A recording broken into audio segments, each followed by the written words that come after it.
Seja muito bem-vindo a esse canal de investimentos, meu nome é Júlio César e nesse vídeo eu quero falar com você sobre 5 coisas que não te contaram sobre o Pix. E antes da gente começar falando sobre isso, eu gostaria de te pedir que se inscreva aqui no canal se é a sua primeira vez aqui, se você ainda não está inscrito, e também não deixe de curtir o vídeo, porque você me ajuda muito mesmo fazendo, dando esse like, que para você talvez não custe muito, para mim faz uma grande diferença, e também ajuda o algoritmo do YouTube a entender qual é o tipo de conteúdo que você mais gosta, tá bom? Vamos pro vídeo. Antes da gente começar falando sobre essas 5 coisas que não te contam sobre o Pix, eu quero começar falando o que é o Pix. Bom, o Pix nada mais é do que uma plataforma de pagamentos, de transferências criada pelo Banco Central, ou seja, não é criada pelos bancos tradicionais, pelo seu banco comercial, porque muita gente acredita que é, simplesmente porque está recebendo, né, aqueles convites para que sejam cadastradas as chaves Pix. Então muita gente acha que é o próprio banco que está criando isso. Não, na verdade o Pix é uma plataforma do Banco Central que permite transferências instantâneas, mais ou menos 10 segundos, né? Cada transferência ele vai durar cerca de 10 segundos, então quase instantânea, e que vai substituir muitos dos meios tradicionais de pagamento que a gente tem hoje em dia. Se você já utiliza o DOC e o TED, você certamente sabe como funciona o mecanismo e sabe que se você fizer uma transferência fora do horário comercial hoje, ela só vai cair na outra conta, né? Só vai ser creditada na outra conta no próximo dia útil. Ou seja, se você fizer uma transferência na sexta-feira à noite, por exemplo, essa transferência só vai ser creditada na conta na segunda-feira de manhã. E o Pix vem justamente para mudar isso. A proposta do Pix é realmente transformar o sistema bancário de maneira que você consiga fazer transferências 24 horas por dia, 7 dias por semana. Além disso, com baixo custo, com custo zero para o cliente, muito baixo custo para empreendimentos, para estabelecimentos comerciais e também transferências muito ágeis. Por isso que a gente diz que o Pix veio para acabar com meios de pagamento como as TEDs, DOCs, também os boletos, que às vezes demoram até 3 dias para cair na conta, também veio para acabar com os cartões de débito. Os cartões de crédito ainda têm uma sobrevida porque o agendamento pelo Pix ainda não está disponível, não sei quando isso vai acontecer, talvez um pouco mais a longo prazo. Então esses cartões de crédito ainda vão ter uma sobrevida maior, mas todos esses outros anteriores certamente estão com os dias contados. E a gente pode entender o Pix da seguinte maneira: imagine que ele é uma base de dados de clientes armazenada no Banco Central e que as instituições financeiras vão poder acessar com base em 3 tipos de dados principais: CPF, e-mail e telefone celular dos clientes. Então como é que vai funcionar? Você pode, inclusive, esses 3 dados serem cadastrados como chaves Pix nas suas instituições financeiras e você só consegue cadastrar cada um dessas chaves em uma instituição. Então, por exemplo, eu tenho 2 bancos comerciais que utilizo com frequência. Esse primeiro banco X, eu quero cadastrar a minha chave, que seria o meu CPF. Eu não consigo mais cadastrar no banco Y o CPF como chave Pix, eu teria que cadastrar ou o telefone celular ou o e-mail. É assim que funciona. E, por exemplo, digamos que eu queira enviar um dinheiro para você. O que vai acontecer? O que eu tenho que fazer? Você vai cadastrar suas chaves Pix, né? Inclusive muita gente pergunta, mas essa chave Pix tem que ser cadastrada, eu tenho obrigatoriedade. Não há obrigatoriedade de cadastrar a chave, mas o Banco Central recomenda que você cadastre essas chaves Pix. Então, digamos que você cadastrou a sua chave Pix no seu banco Z, banco favorito, e aí eu quero enviar dinheiro para essa sua conta. O que eu tenho que fazer? Você me diz a sua chave Pix, digamos o seu CPF, e pronto. O sistema desse banco Z vai acessar o sistema do Banco Central e esse sistema do Banco Central vai encontrar pela sua chave Pix quais são os seus dados bancários. Então vai eliminar aquela coisa que a gente tinha de ter que informar 1 milhão de dados para você conseguir fazer uma transferência bancária. E isso é uma grande revolução. É importante dizer que o Pix vai facilitar transferências entre 3 tipos de atores principais. O primeiro deles são as pessoas, os clientes. O segundo são os negócios ou os estabelecimentos comerciais e o terceiro é o governo. Ou seja, eu consigo, como pessoa física, como cliente, eu consigo fazer pagamentos de impostos para o governo. Também consigo transferir dinheiro para empresas, assim que eu fizer uma compra. E as próprias empresas também conseguem pagar impostos pelo Pix. Então o Pix vai facilitar todos esses tipos de transações entre esses 3 tipos de agentes. Uma outra coisa que vai acontecer é que os metadados agora vão ficar muito mais detalhados na base de dados do Banco Central. Ou seja, as informações vão ficar mais detalhadas. Então quando eu faço uma transferência ou algum pagamento, essas informações vão ter mais detalhes. Então hoje o que acontece? Se eu pago um boleto, digamos, de água de uma empresa X, fica registrado: Júlio pagou R$50 via boleto referente à conta de água para a empresa X no dia tal. É isso que fica registrado lá e eles conseguem acessar essas informações. Com o Pix, as informações vão estar um pouco mais detalhadas lá na base de dados, então vai estar registrado lá: Júlio pagou R$50 da conta de água à empresa Y no dia tal, referente à fatura do mês de outubro de 2020, com base em um consumo mensal de X litros de água.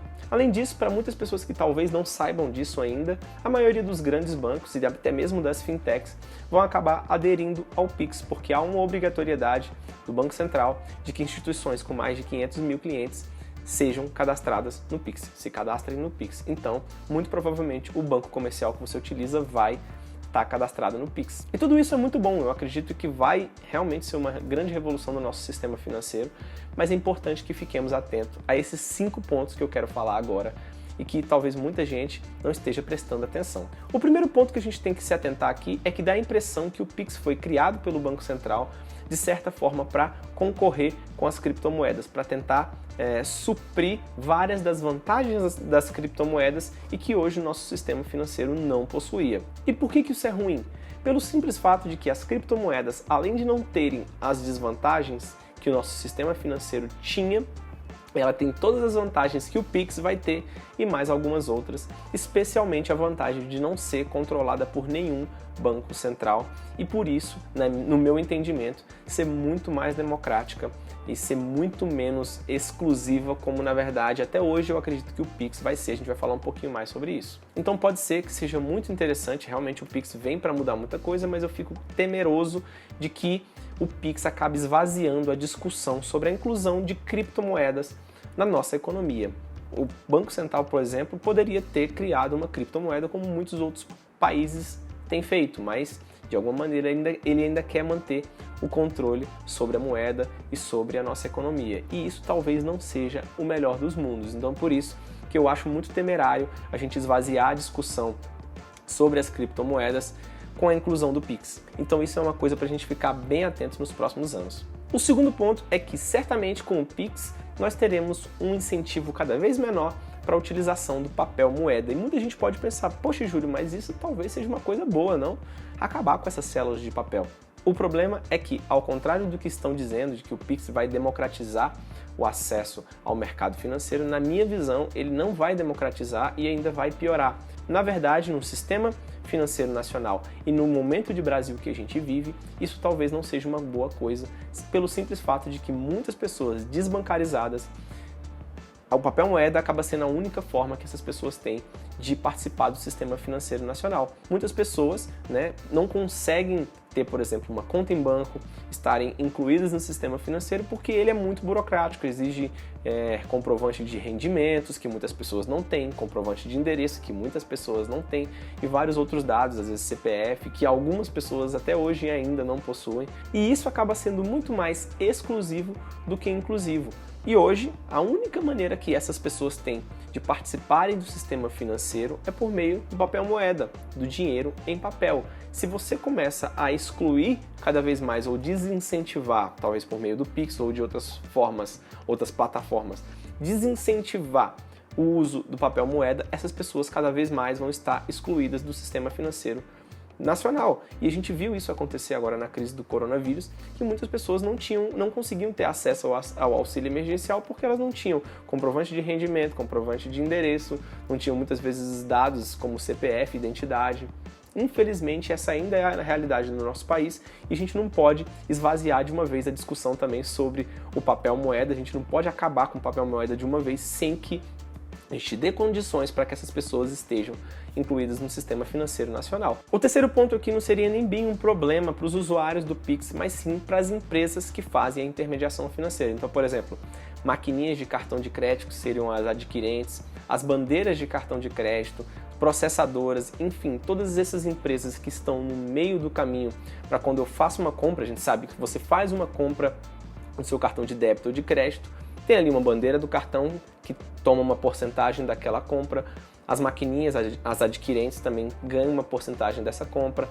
Enfim, todos esses intermediários ganhavam uma porcentagem e agora com o Pix, certamente esse processo não vai ser mais necessário e aí essas empresas devem perder muito. Hoje em dia, com o Pix, você vai conseguir fazer uma compra apontando para um QR Code do estabelecimento ou mesmo pela chave Pix, transferindo dinheiro de pessoa para pessoa. Essas empresas devem perder muito com a chegada do Pix. E esse dinheiro que ficou disponível certamente vai querer ser abocanhado tanto pelos grandes bancos quanto pelas fintechs. E as fintechs são atores que ganharam muita relevância nesse processo, especialmente por conta das criações de chaves Pix. E aí é por isso que a gente tem visto todo esse burburinho e esse apelo dos grandes bancos para que você cadastre as chaves Pix com eles para fidelizar os clientes nesse momento de transição em que todo mundo vai querer ganhar uma parcela maior do bolo. Então talvez seja por isso que você esteja vendo todo esse burburinho com relação ao Pix. Tem muito dinheiro envolvido e os atores que mais vão perder dinheiro com isso certamente são os intermediários. O quarto ponto para a gente ficar atento aqui é justamente que o Pix vai auxiliar na identificação de sonegadores de imposto. E por que isso vai acontecer? Pelo motivo que eu já falei, como o Pix vai ser uma base de dados central com informações muito mais detalhadas, toda vez que você utilizar o Pix para fazer uma compra ou uma transferência, essas informações vão estar registradas com muitos detalhes no Banco Central e é muito fácil da Receita Federal ter acesso a elas. Então, por exemplo, digamos que você gaste 50 mil reais em compras no ano utilizando o Pix. Nós sabemos que todas as pessoas que têm uma renda anual maior, igual ou maior do que R$ 28.559,70 precisam fazer a declaração de imposto de renda anual à Receita Federal. Se você não fizer, certamente você vai ter entrado na mira da Receita. E é por isso que o Pix vai facilitar muito que a Receita consiga identificar estes sonegadores, porque vai ter acesso a todos os dados de compra e transferências que você fez no ano. Então isso é muito importante. E o lado ruim de tudo isso é, principalmente para aquelas pessoas que não gostavam de colocar o CPF na nota, agora o governo vai ter acesso a todos os seus dados de compra e transferências. Então, se você já era uma pessoa que colocava o seu CPF na nota, não vai ter muito problema, você vai já estar acostumado com o governo monitorando a sua vida.